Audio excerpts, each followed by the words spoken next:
Allahu Akbar, Allahu Akbar. Mari kita membaca Al-Quran, Allah. mentadabburkan isinya, serta mempraktekkan pengajaran Al-Quran.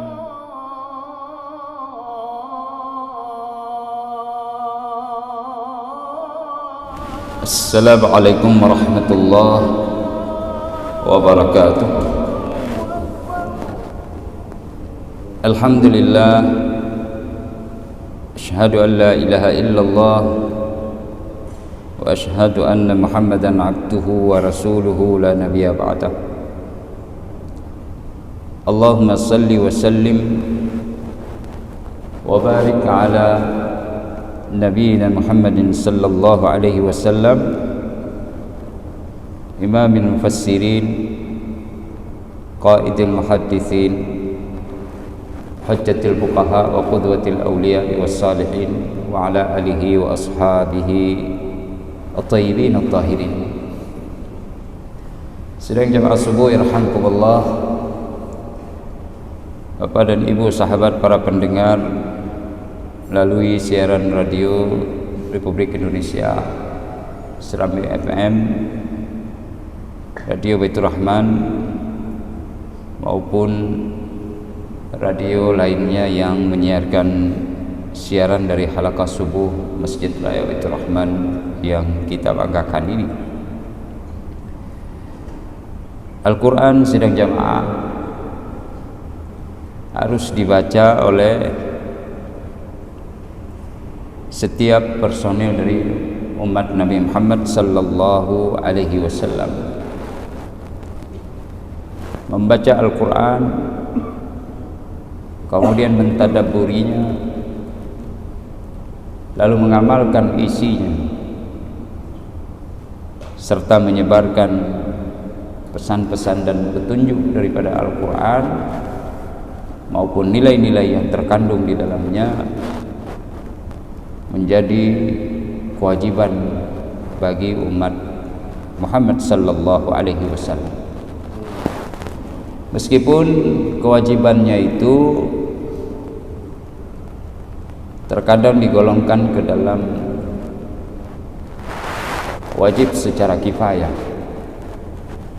Artinya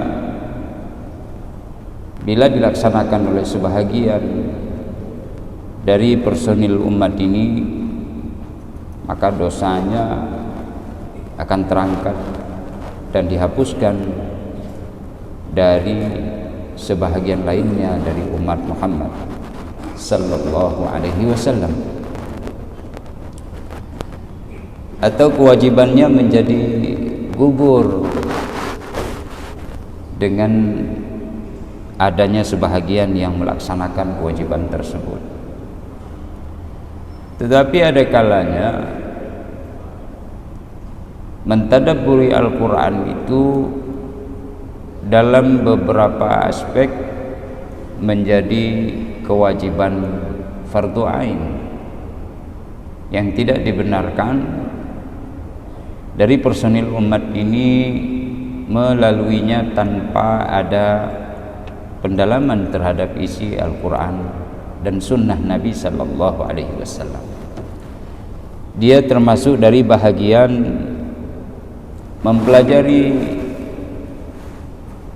ajaran agama Islam pada tataran yang diwajibkan bagi setiap personil, baik itu dari pengajaran-pengajaran yang berhubungan dengan akidah ataupun yang berhubungan dengan ibadah, serta yang berhubungan dengan pengajaran akhlak dan nilai-nilai tata kesopanan di dalam agama Islam ini. Jamaah yang dirahmati Allah, apabila kita mempelajari Al-Quran dan menyebarkannya setelah kita mempraktekkan secara individual, lalu kepada keluarga kita yang terdekat dan kerabat sesuai dengan perintah daripada Al-Quran, wa anzir ashiratakal aqrabin, maka seseorang maupun komunitas tertentu dan personil dari umat ini akan mulia di sisi Allah. Tidak akan kasak kusuk, letih dan lelah di dalam menjalani hidup. Tidak akan kesulitan dengan berbagai problematika yang muncul dalam kehidupan yang penuh dengan fitnah, sekaligus juga mendinamika dalam beberapa bidang, bahkan di hampir seluruh bidang dan aspek kehidupan. Karena itu jamaah rahimakumullah, mari kita membaca Al-Quran, mentadabburkan isinya, serta mempraktekkan pengajaran Al-Quran dan mendakwahkan kepada orang lain. Jadilah seperti suluh ataupun lilin yang memberikan penerangan kepada orang lain, meskipun dirinya terkadang harus dia meleleh, hilang, sirna, habis. Artinya kita berbuat untuk agama ini, untuk menyampaikan pesan-pesan Al-Quran, untuk berdikari di dalam dakwah, adalah untuk supaya agama ini bisa diketahui dan diamalkan oleh sesiapa saja dari penduduk bumi ini. Karena dakwah itu tidak hanya terbatas kepada orang-orang yang telah memeluk agama Islam, tapi juga bagi mereka yang berada di luar agama Islam. Maka kita menjadi lilin, sebagaimana disampaikan, berbeda antara lilin dengan lampu. Mungkin dahulu tidak ada lampu sehingga harus diumpamakan dengan lilin para penyampai risalah dan juru dakwah itu, atau para suri tauladan bagi umat. Sebenarnya bukan kekurangan kosakata atau ketiadaan materi lampu yang ditemukan oleh orang lain pada masa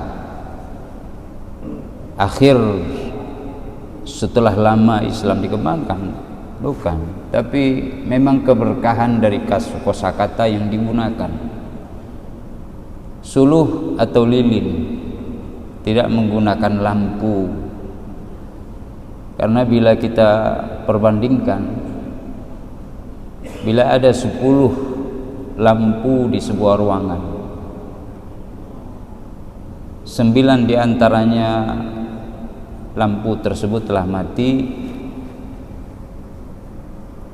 1 lampu telah mati, 9 diantaranya masih hidup.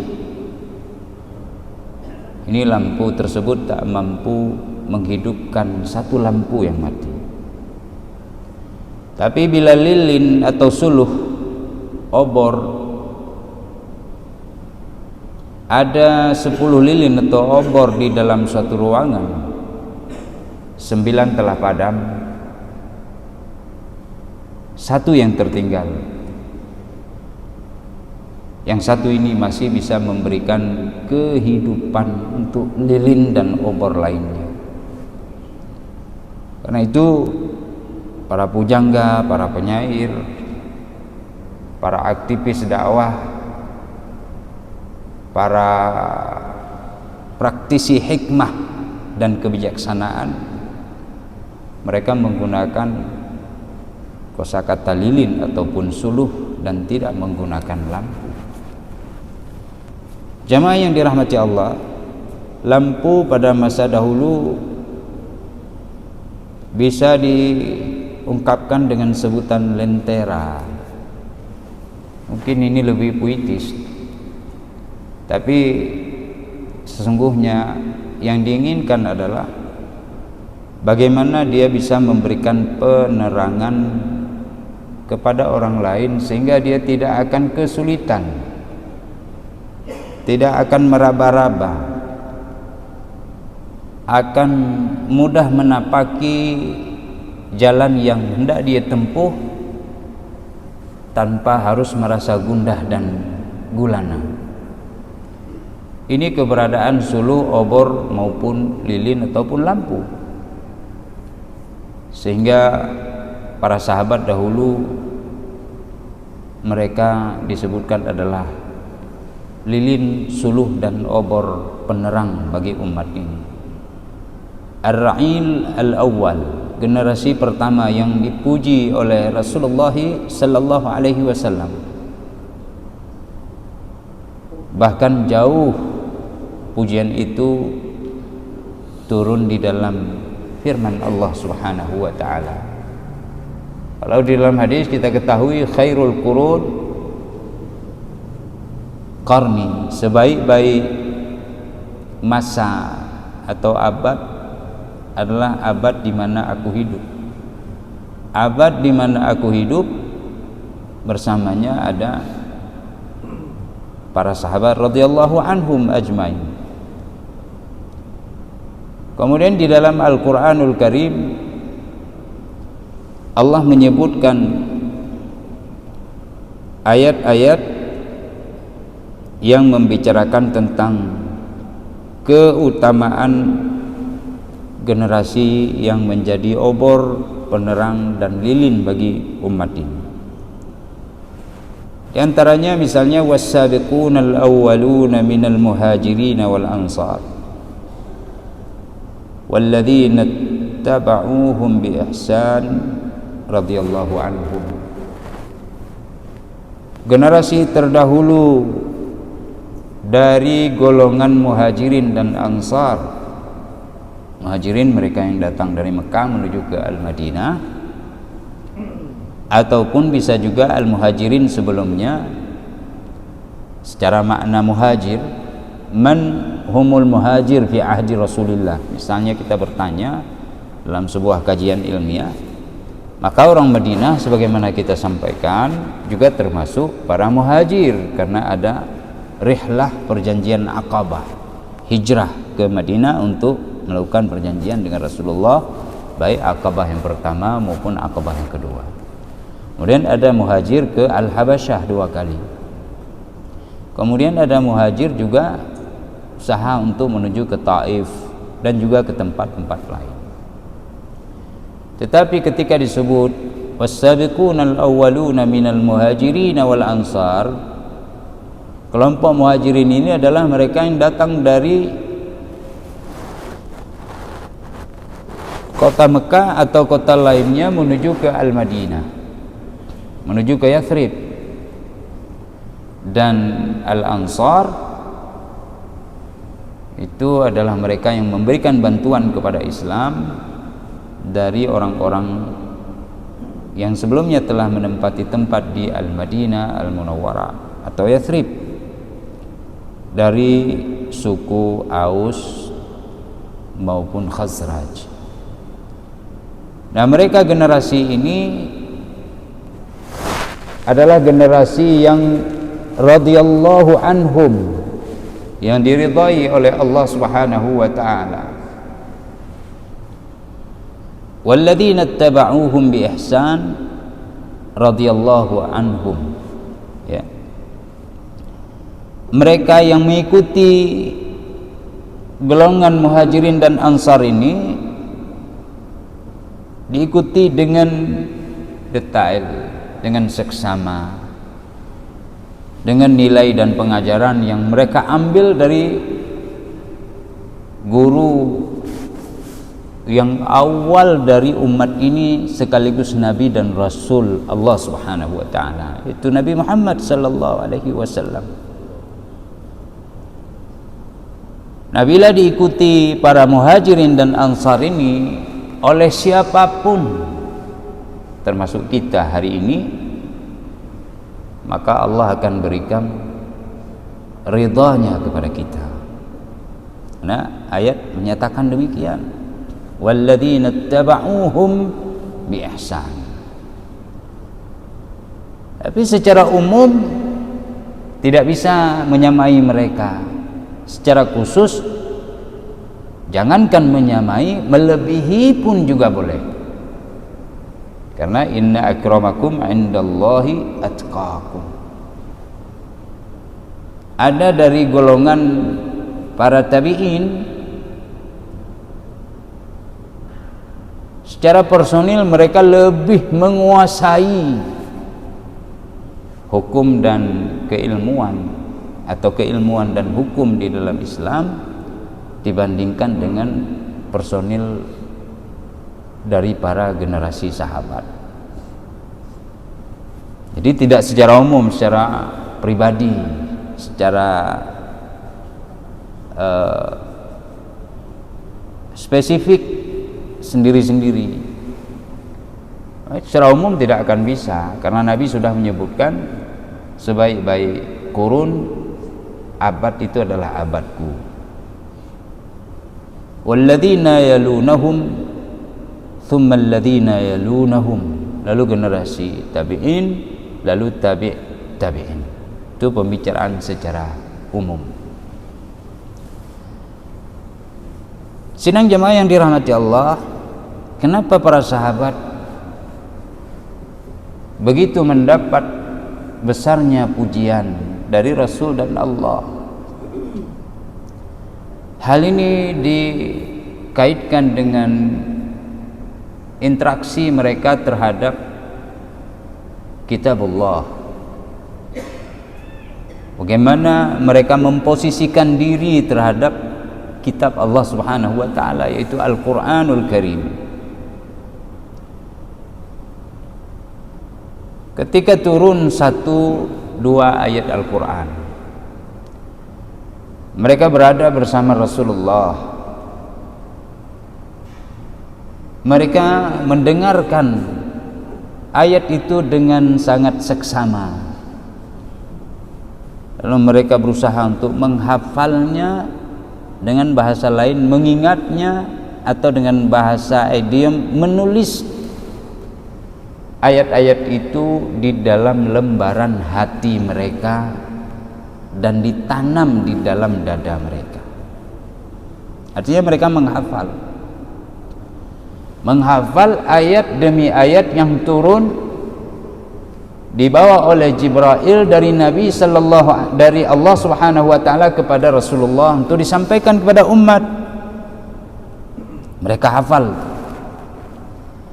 Kemudian juga usaha mereka untuk menulisnya pada lembaran-lembaran yang terpisah. Ada kulit binatang yang telah disamak, ada kulit pepohonan dan kayu pada tulang, ada tulis pada bebatuan. Bebatuan maksudnya pada batu tulis yang dia dipahat, bukan memahatnya dengan sulit, karena hanya dengan menggunakan media menulis waktu itu dengan sedikit tekanan dia sudah berbentuk tulisan. Batunya mungkin semacam batu kapur atau batu andesit yang agak lunak.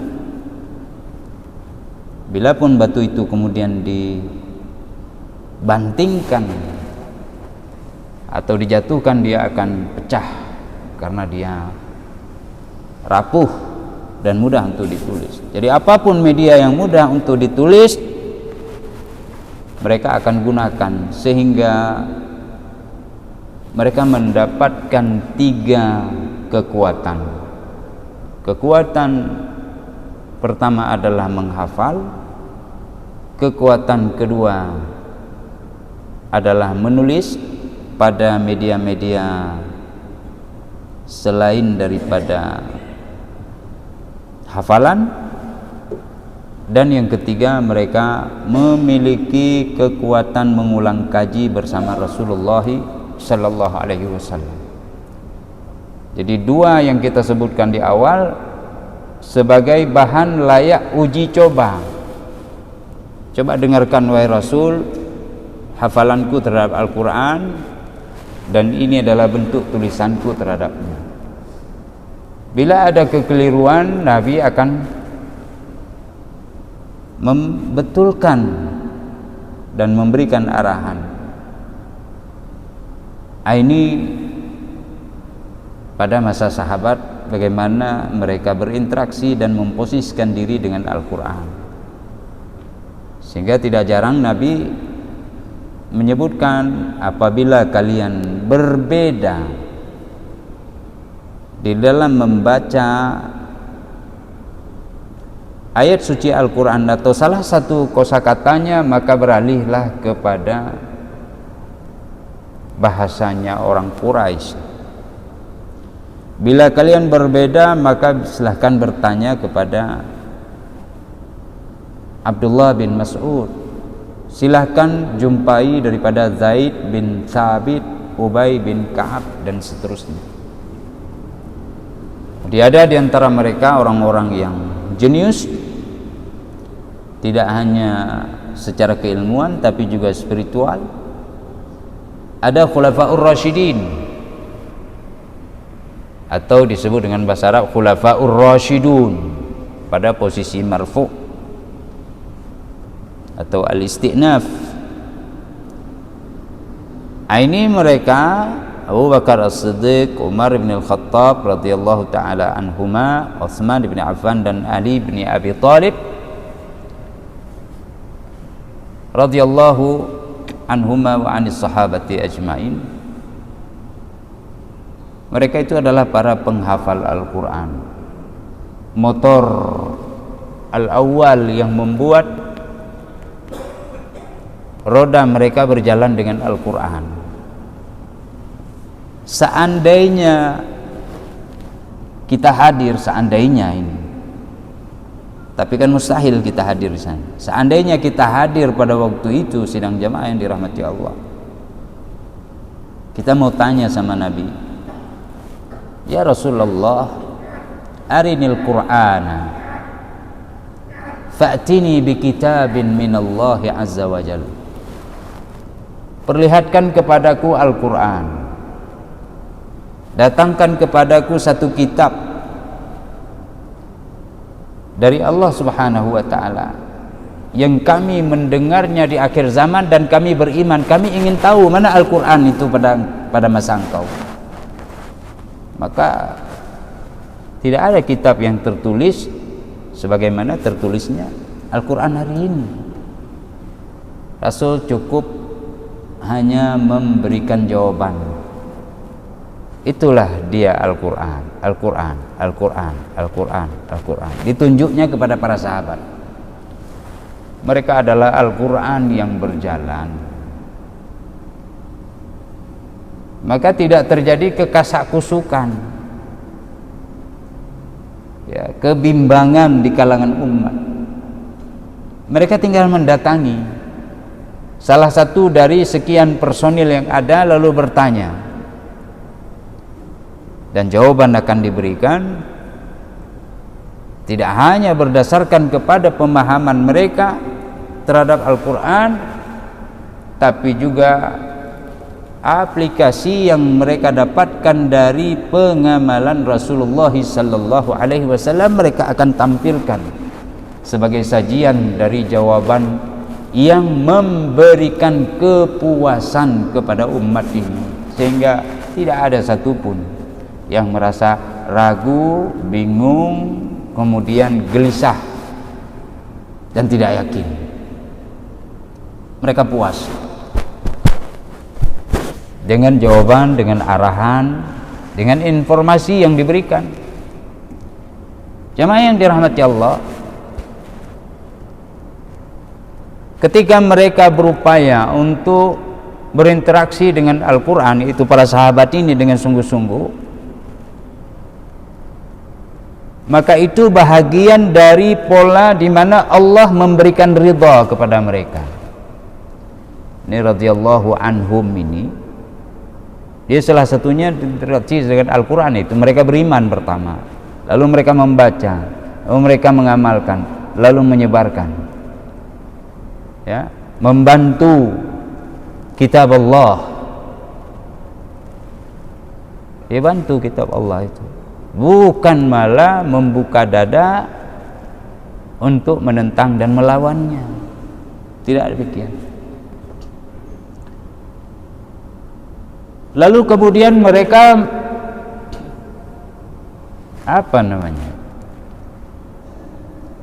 memberikan penghargaan kepada Al-Quran, satu ayat, dua ayat, satu surat, bahkan 114 suratnya itu dengan kemuliaan yang tinggi. Ada seorang sahabat, diriwayatkan di dalam riwayat Imam Al-Bukhari dan Imam Muslim, namanya Usaid bin Hudayr, sahabat Rasulullah radhiyallahu anhu. Hadis dari Barra ibn al-Azib. Sebagai contoh, kana yaqra'u surat al-Kahfi. Beliau, setelah dicari nanti, kalau dalam hadis, kana rajulun yaqra'u surat al-Kahfi. Ada seorang lelaki membaca surah Al-Kahfi. Baca surah Al-Kahfi. Alhamdulillahilladzi anzala ala 'abdihil kitaba wa lam yaj'al lahu 'iwaja qayyima liyunzira ba'san shadida min ladunhu wa yubashshirul mu'minina alladhina ya'maluna as-salihati anna lahum ajran hasana makithina fihi abada wa yunzira alladhina qalu ittakhadallahu walada. Masuk ke kisah Ashabul Kahfi, ya, sampai dengan selesai. Ada di dalamnya tentang ayat-ayat, ada di dalamnya tentang awal penciptaan, ada di dalamnya kemudian kisah perumpamaan orang yang memiliki kebun dengan yang tidak subur kebunnya.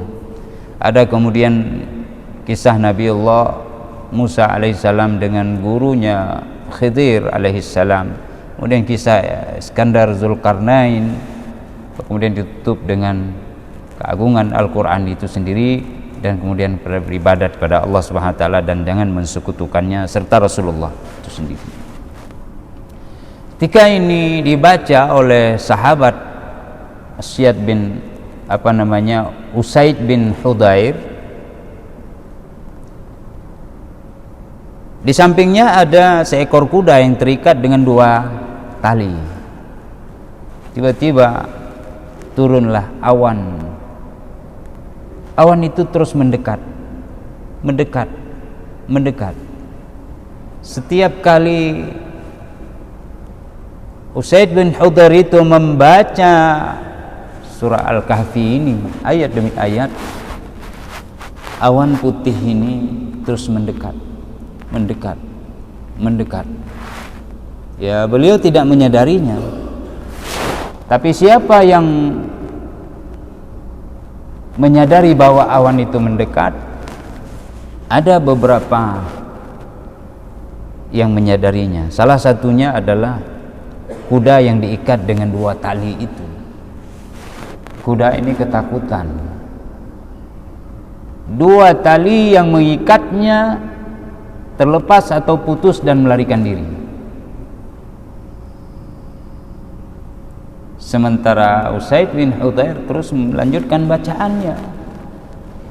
Keesokan harinya beliau berjumpa dengan Rasulullah sallallahu alaihi wasallam. Saat disampaikan hal ini, artinya Usaid bin Hudayr itu tidak mengetahui kecuali setelah kuda itu lari, bahkan kuda geplong kalau itu awan putih, ketakutan. Tidak terlalu besar awannya, kecil.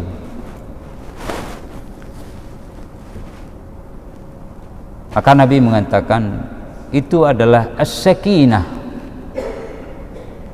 yang turun saat seseorang membaca Al-Quran. Bacanya dengan ikhlas, dengan jujur, ingin berinteraksi dengan kitabullah, pedoman, petunjuk, bukan hanya kepada kita saja tapi kepada semesta raya, itu Al-Quran. Kitab pilihan yang menghapus segala kitab sebelumnya. siapa saja yang menggunakan Al-Quran, maka dia akan mendapatkan petunjuk, dan siapa yang menentangnya, siapapun dia akan tersesat. Dan siapapun yang menentang Al-Quran itu, meskipun dengan power yang hebat, Allah Subhanahu wa ta'ala pasti akan bertindak terhadapnya. Lambat laun dia akan binasa. Sahabat mengerti betul tentang ini, sehingga saban hari mereka rindu kepada Al-Quran. Mereka membaca Al-Quran di masjid, sebagaimana mereka pulang ke rumah juga membaca Al-Quran yang mereka tulis. Fayati baitahu fafarraqa kitabahu, artinya kitab Al-Quran yang sudah mereka tulis sendiri, lalu mereka mengulang-ulangnya. Jangan tanya berapa kali mereka berjumpa dengan Nabi, dan setiap ayat yang turun disampaikan oleh Nabi, ada di antara mereka tidak menjumpainya, mereka akan bergegas bertanya kepada Rasul sallallahu alaihi wasallam. Ada Zaid bin Thabit, ada Ubay ibn Ka'ab, ada kemudian nanti Muawiyah bin Abi Sufyan, ada selain Khulafair Rasyidin, ada istri Nabi seperti Aisyah radhiyallahu anha wa ardaha, bahkan menjadi rujukan para sahabat terkemuka ketika Nabi telah tiada dan para sahabat-sahabat agung berguguran karena mempertahankan Islam. Aisyah menjadi pilar penyambung lidah dari Rasul sallallahu alaihi wasallam radhiyallahu anha. Ada Hafsah, ya, juga ibunda kita. Mereka penghafal Al-Quran, mereka para penghafal hadis, ya, mereka punya kewibawaan yang apabila mereka dilecehkan, jangankan pembelaan daripada manusia, bahkan dari langit yang ketujuh Allah memberikan pembelaan kepada mereka. Allah janjikan tempat yang mulia bagi mereka. Allah berikan pahala yang lebih dibandingkan dengan personil biasa selain daripada istri Nabi, dari mukminat-mukminat lainnya. Kenapa? Karena mereka memiliki interaksi dengan Al-Quran dengan kesungguhan, tekad yang kuat, menggunakan waktu yang dia jalani dalam kehidupan ini secara efektif untuk Al-Quran, dan tentunya dengan keikhlasan yang tinggi. Maka tiada satupun dari orang yang berbuat demikian, baik di masa sahabat maupun sekarang, kecuali iman mereka akan terus bertambah. Karena iman itu bisa kurang dan bisa bertambah, Pak Ibu, ya, bisa bertambah, bisa berkurang. Tapi orang-orang yang sangat jujur dengan Al-Quran, mereka tidak pernah berkurang iman, bertambah terus, ya. Mereka akan bertambah terus, dan ini disebutkan sendiri oleh Al-Quran. Wa idza dzukira, ya, ataupun apabila disebutkan kepada mereka nama Allah dan dibacakan kepada mereka ayat-ayat Allah, zadatuhum imana wa ala rabbihim yatawakkalun. Mereka akan bertambah keimanannya, dan mereka bertawakal kepada Tuhannya. Tidak ada berkurang, bertambah terus. Ya, bertambah terus. Ada sahabat yang ruku dan sujud serta berdiri dengan ayat Al-Quran sebagaimana pernah Rasul lakukan. Hanya Al-Quran saja yang dibaca, pada satu ayat saja yang diulang-ulang. Ya. Ada seorang sahabat berdiri, kata Abu Dzar, ya,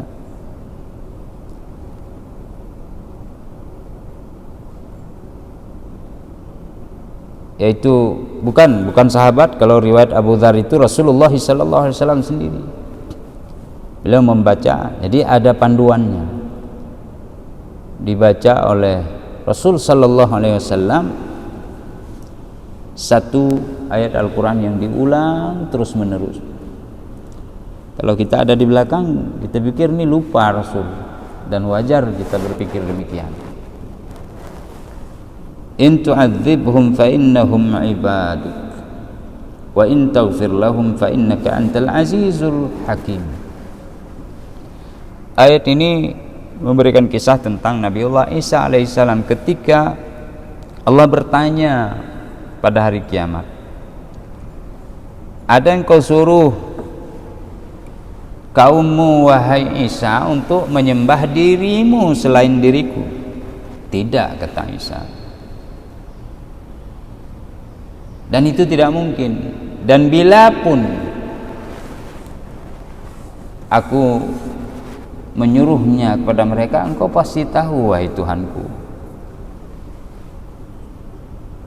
engkau lebih tahu. Ketika aku masih hidup, aku tidak pernah perintahkan itu. Tapi ketika aku telah tiada, engkau angkat diriku ke sisimu, maka yang memberikan penjagaan, pengawalan dan perhatian terhadap mereka, mengawasi itu adalah engkau wahai Tuhan. Aku tidak mungkin lagi mengawasi. Bila pun kemudian terjadi, itu tidak bisa kesalahan dibebankan ke atas pundakku. Dialog, ya. Kalau mereka salah, ya mereka berhak untuk mendapatkan sanksi sebagaimana yang engkau ancamkan. Tapi jika engkau mengadab mereka, maka mereka itu adalah hamba-Mu wahai Tuhan. Jikapun engkau memberi ampunan, maka engkau wahai Tuhanku maha perkasa lagi maha bijaksana. Sebuah ungkapan yang membuat luruh hati siapapun yang mendengar. Nabi membaca ini saat salat sendiri. Abu Dzar memperhatikan dan mendengarkan. Nabi menangis, Abu Dzar menangis, karena mereka paham betul makna ayat ini dan apa yang ada dari nilai dan makna yang tersembunyi dari kandungan ayat ini. Ada orang marah betul seperti kita, kepinginnya kita ketok kepalanya, tapi Allah dalam kemurkaannya yang maha perkasa mampu memberikan balasan. Kita tidak mampu beri balasan, ingin balas dendam.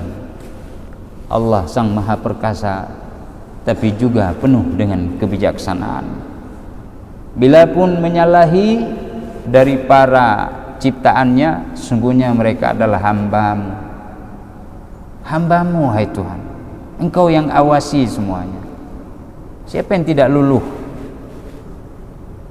ucapan yang seperti itu, sehingga Allah abadikan ucapan ini dalam Al-Qur'anu Al-Karim.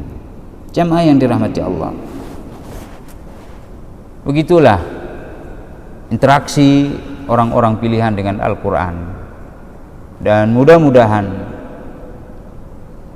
kita jadikan itu sebagai suri dan toladan bagi kita. Di samping kita juga harus terus mendalami dalam kesibukan kita di aspek lainnya, sebatas yang kita mampu dan di dalam ranah yang dituntut di dalam agama ini. Ya. Jangan lupakan Al-Quran, pulang ke rumah di mana ada waktu, bila perlu sisakan waktu itu secara sistematis, terkontrol, efektif untuk membaca Al-Quran di mana saja kita berada.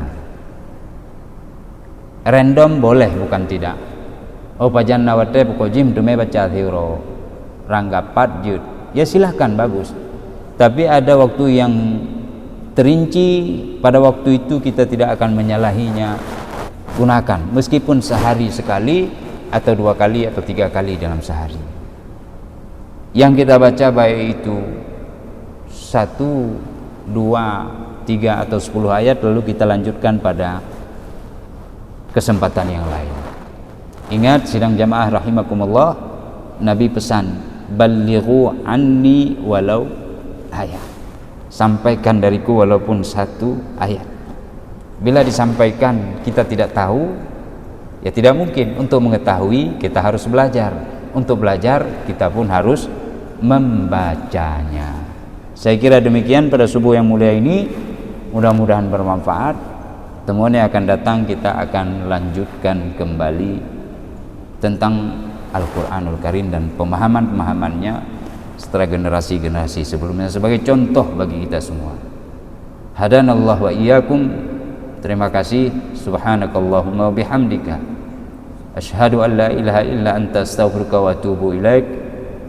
Allahumma ja'alna min ahli al-Quran wa ja'alna mimman yaqra'uhu ana al-laili wa atrafan nahar warzuqna tilawatahu ya rabbal alamin madal umri innaka sami'ud du'a.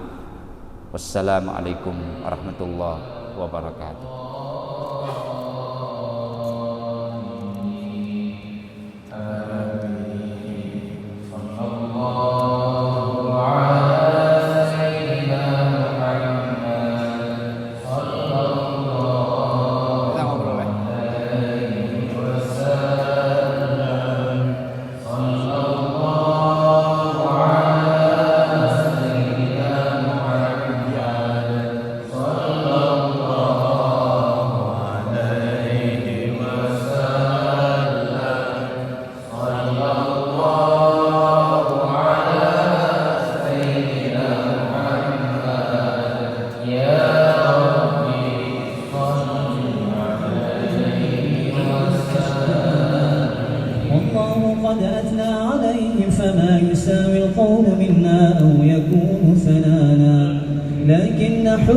في السرائر قد دعا لمديح صفوة ربنا وحدانا وإذ امتزجنا بالمودة ها هنا نرفع أيدي فخرنا ورجانا للواحد الأحد العلي إلهنا متوسلين بمن إليه دعانا مختاره وحبيبه وصفيه زين الوجود به الإله حبانا يا ربنا يا ربنا يا ربنا بالمصطفى اقبلنا أجب دعوانا أنت لنا